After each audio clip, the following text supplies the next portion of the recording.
Peace and greetings, everyone, and welcome back to It Takes a Crystal Village podcast.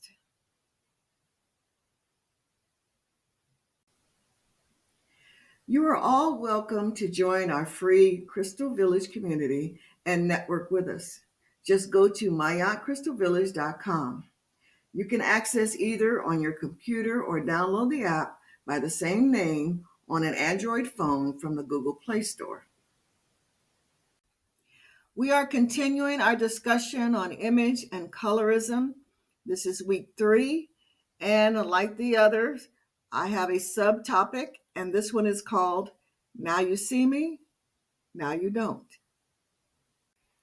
Now, many people have heard of the word racism, but not many, for some reason, have heard of the term colorism. In simple terms, racism is considered the thought, belief, or actions that there is inherent superiority based on phenotype, that is, physical characteristics such as skin tone or color, facial features, and hair texture. It is also said that it is to be the subjugation of the so-called inferior race by the dominant race or culture. Whereas colorism is the same thought, belief, or actions constructed by the dominant race or culture, but is perpetuated by those of the same race.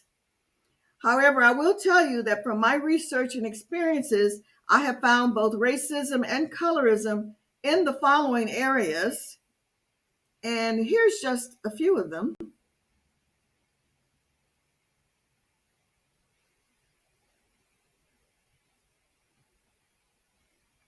Now, I promised that we would define succinctly what racism is so that there's no confusion.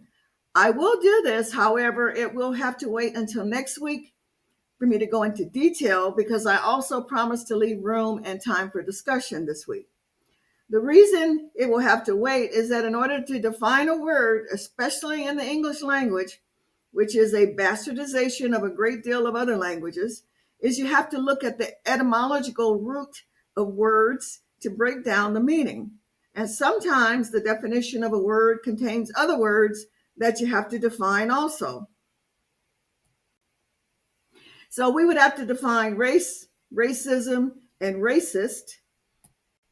And we'd also have to define ethnic, descent, nationality, and culture.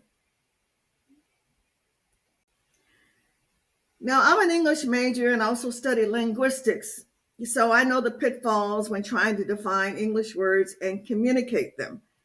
Among others, there are some of these.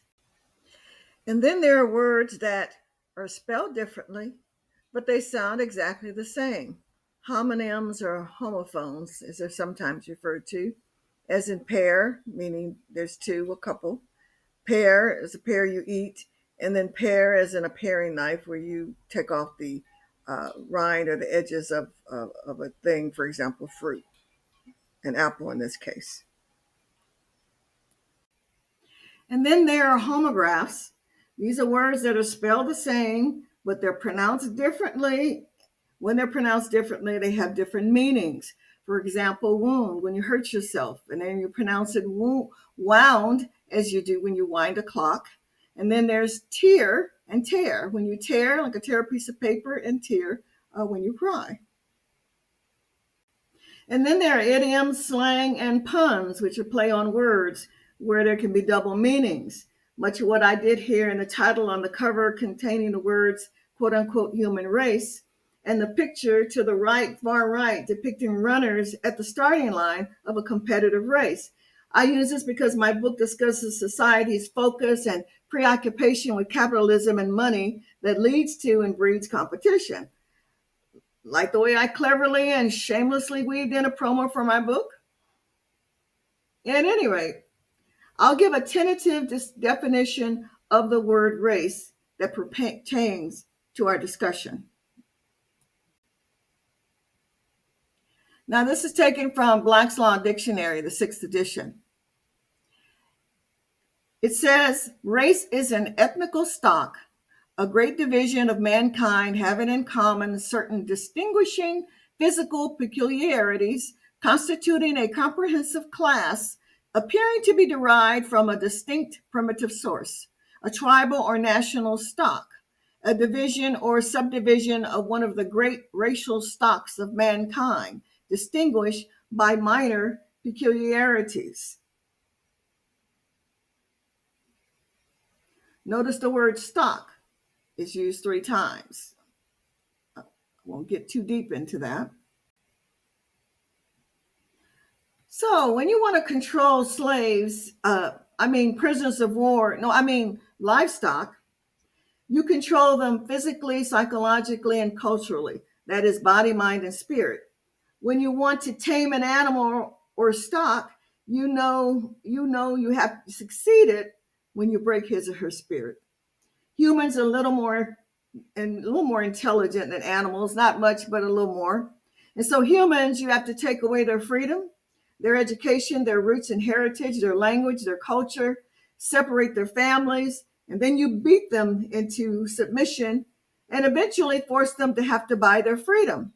But let's not forget, you take their males who are supposed to love and protect their females, and you rape their men and denigrate them in front of their females, sending a message that she has no protection from the beast. Then you continually and mercifully rape the female until you produce a hierarchy of different evidences of your bestiality. Then, to make sure they never unite with each other again, you separate them as much as possible, disassociate them from family by selling off their offspring, heighten their differences, set them one against the other, and then enact a quote unquote one drop rule so that no matter how quote unquote white they think they are, they will never be on par with you. Once you set this in motion, you never have to worry because it will be self-perpetuating. And here we are today.